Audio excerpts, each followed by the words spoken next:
Should I join Northwestern Mutual? That was an Ask Freeman question I got from Troy, and the short answer, Troy, is no. No, you should not join Northwestern Mutual. And if you're wondering, well, I'm not trying to join Northwestern Mutual, maybe I could go ahead and just skip this one. That's true, unless you know anyone who does, is thinking about joining Northwestern Mutual or may, children, nephews and nieces, friends, whatever else, this may still be interesting or useful to them. So if you know anyone who's thinking about joining Northwestern Mutual, you could send them this episode. And hopefully we can prevent some people from making some career mistakes. So that's the short answer. Troy is no.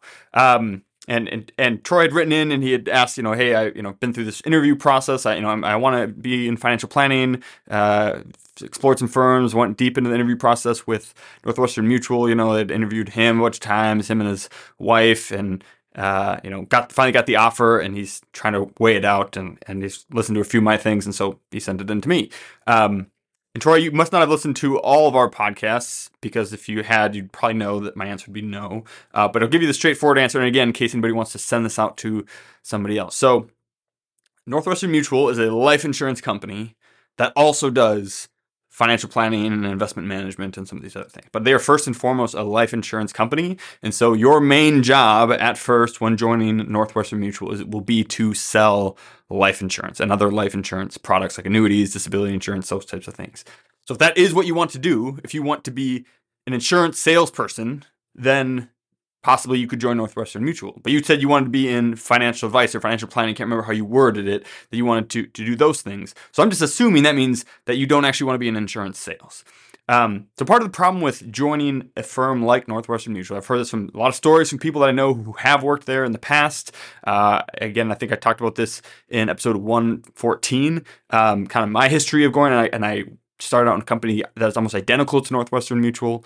And so, this is partly from experience, partly from other stories I've heard, but when you first start at a place like Northwestern Mutual, they will first have you go through the licensing process.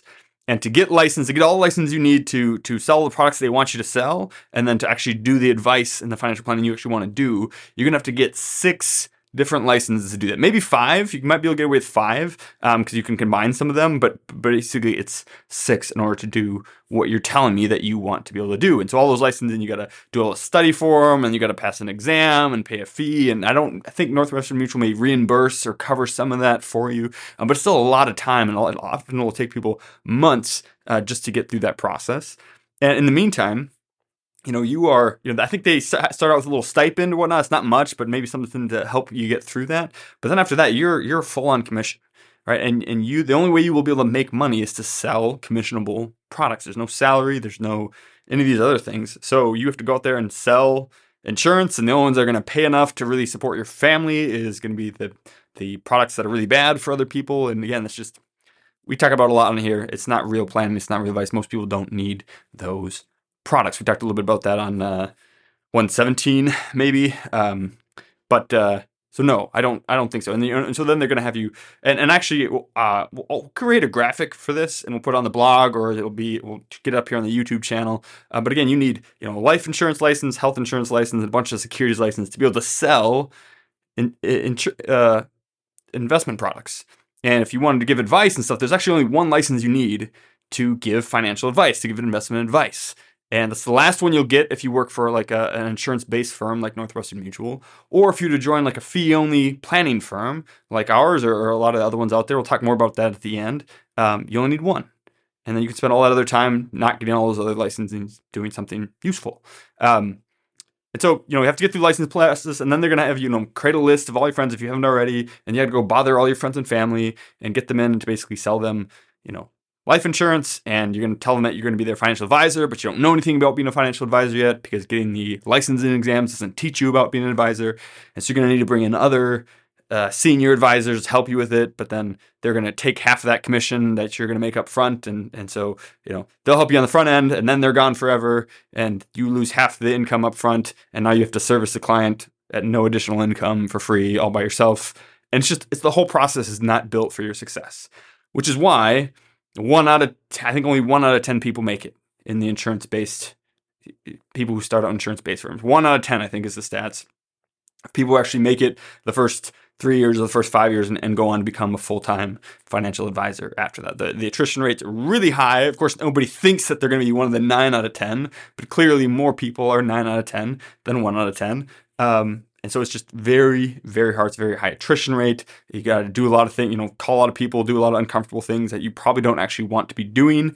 And in the end, you're selling products that are bad products and strategies that are bad strategies and not actually helping people. So, no, you should not join Northwestern Mutual. If you want to join, and again, if you haven't, go back and listen to episode 114, and I explain what really happens behind some of these financial advisor firms, like Northwestern Mutual. So you can go back and listen to that. But yeah, you should not, don't do it. If you want to be a financial advisor, like you mentioned, like actually want to do financial planning, then I think what you want to do is real financial advising, real financial advice, real planning, where people come, they have their goals. You want to help them get to their goals by giving them the right information and guidance that they need, and you want to be paid for that expertise. And so you want to do fee-only fiduciary financial advice is, I think, what you actually want, the business you actually want to get into. And there's not as obvious of a career track, because the other thing with these insurance-based firms, right, is they can afford to do this because they get all these people in, 9 out of 10 wash out, but all those policies that they sold stick with the company, right? So it's a very lucrative method for insurance companies to bring on people, because even if the advisors wash out, doesn't matter. They get to keep all the policies. They don't have to pay them a salary. And so if they produce really well, the insurance company makes a lot of money. And if they don't, well, then they're not a very big expense either. And so the insurance company wins either way. Northwestern Mutual wins either way, whether you succeed as an advisor or you fail. And that's not true with like going on to a true financial planning firm. They probably lose money if you don't make it, right? Or if you are not actually helpful to them. And so it's not as obvious of ways to get into the industry with like a real financial planning firm. That's why people like Northwestern Mutual, Thrivent, Mutual of Omaha, all these insurance-based companies, that's why they recruit so aggressively, because they make so much money off of it. And that's why you don't see fiduciary firms out there recruiting at college events and career fairs and other things, because the money's not there. And so it's harder, but if you are diligent and you really want to do this, right, you really want to get into financial advice because it's one of the noblest industries out there, it's one of the noblest professions you can do, then this is what I would do. I would go to feeonlynetwork.com, search your area and find some firms that are within your area. And if they don't, you might have to look bigger and just find ones that would maybe do remote work. But see if you can join in the firm, not as an advisor, but a support staff that wants to work into an advisor. That's what we're trying to do with my firm, Lacrosse Financial Planning, where because again, I grew up in this. Me and my business partner both did. We both were 1 out of the 1 in 10 that survived, and then kind of came together, kind of in the middle of that survival process.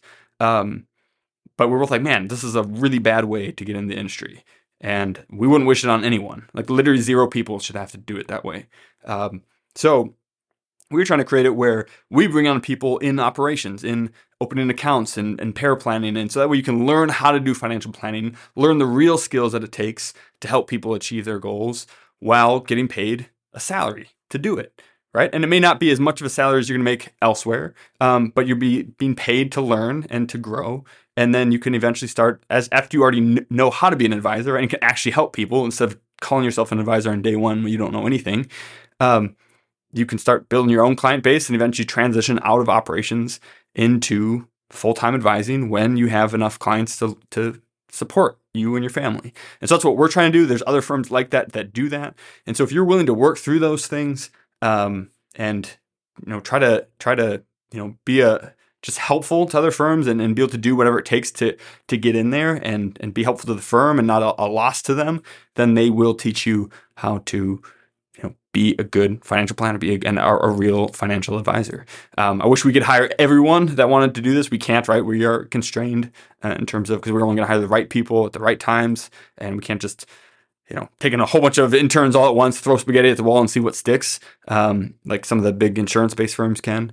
But there's got to be other firms probably in your area that would potentially do this. And if you're diligent and proactive and reaching out to people, like you show some of the initiative, that's I think all firms are looking for good people like that. So that's the kind of person you are. They might be able to make space for you, even if they're not currently hiring for any positions.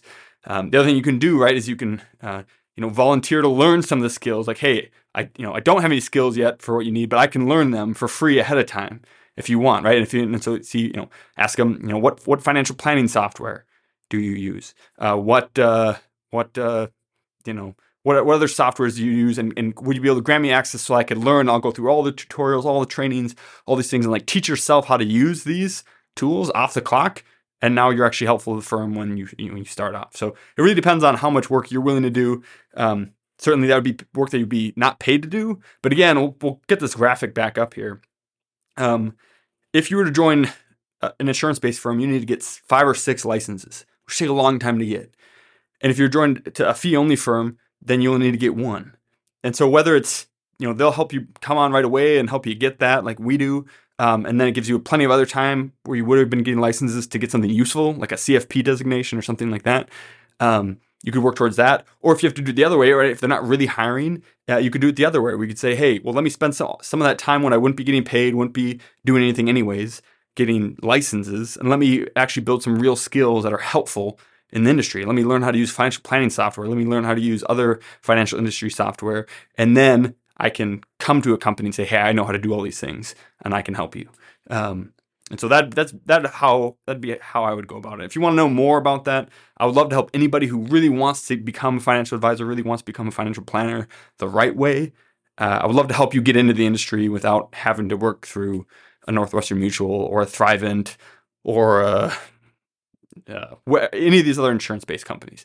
And so you can email me questions at retirementorship.com and just say, hey, maybe use the subject getting into the industry. If you email me with that subject line, we can connect, maybe set up a phone call, and I can walk you through some more of these things. But no, you should not join Northwestern Mutual. You should not join Thrivent. You should not join Mutual of Omaha. You should not join MetLife. You should not join Guardian or Pacific Life or any life insurance-based firms. I don't think anybody should. 0 people. I think 0 people should join those firms. Unless you really just want to sell and make money and you don't actually care about advising and helping people and doing it the right way. If none of that stuff matters to you and you're just trying to say, hey, I want to get in an industry where I can sell a lot of product and make a lot of money, then maybe go for it. Because we don't really want you in the advice-based industry anyways. If you're trying to do it the right way, that's what I would say. So yeah, we'll get a graphic up here. If you're listening to this in the podcast, you can go to the show notes for this episode. This is episode 124, so retirementorship.com/124, and we'll have that graphic there of the differences between a fee-only fiduciary firm and an insurance-based firm and what you need to, the licenses you need to get on that. And if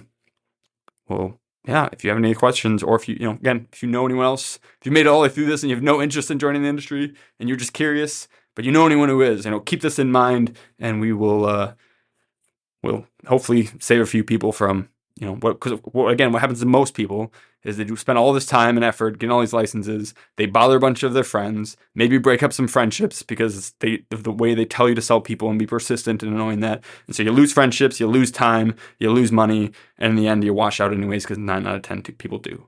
And so if you can save someone from going through that, you are a good friend. So maybe send this to anybody that you know who's joining it. And if you're one of those people who somebody sent this to you, again, email me questions at retirementorship.com and I'll help you out, get you a better way to get into the industry. Hope this was helpful, and we'll be back next week with more. Thanks. Have a great week. Cheers. I hope you enjoyed that. And if you did enjoy that, you would love being a part of our free membership community. It's called Retire Membership, and you can sign up today completely for free. When you do that, you get a host of bonus and exclusive content that we don't give out anywhere else. For example, you can buy my book, 3D Retirement Income, on Amazon, but if you become a Retire member, we will send you one for free or give you the audiobook and ebook just for signing up. You also get additional bonus content, exclusive content, including client corner insights from some of the best minds in behavioral investing, workbooks to go along with our workshops to help you get the most out of it, and more ongoing bonus and exclusive content. Some of this you can't get anywhere else, and so we would love for you to join our community. You can join now at retiremembership.com. Otherwise, there's a link in the description of this video where you can sign up All we want to do is continue to give you the best information out there so that you can retire successfully and stay successfully retired. So you can go in there, do that on our website. There's also a longer form podcast. I think it's episode 80 that will help explain what it is and what we're trying to do with retirement membership. But join now for free. Get this and much more exclusive content by joining us today. We look forward to seeing you there, and thanks for watching. Cheers.